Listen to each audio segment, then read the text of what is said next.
The British Empire knew Somalis were the most intelligent. This material is from a book written by a British knight diplomat and colonial administrator, Sir Charles Eliot, during the British Empire era and was published 1905. He served Great Britain in Morocco, Turkey, Russia, Hong Kong, East Africa Protectorate and many places.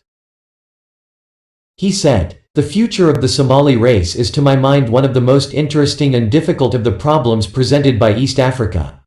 For the present, I advise that we leave them alone, or at least avoid as far as possible the task of attacking them in their own territory.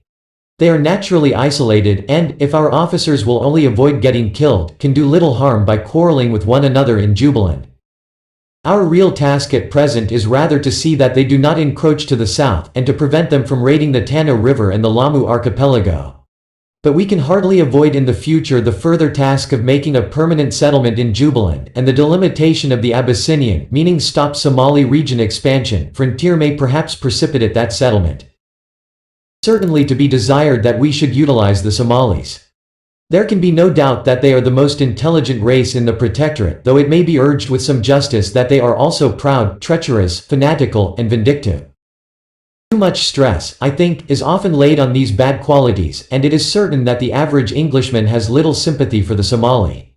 He tolerates a black man who admits his inferiority, and even those who show a good fight and give in, but he cannot tolerate dark color combined with an intelligence in any way equal to his own. This is the secret of the almost universal dislike, and it reappears in the unpopularity of the Somali among East African officials.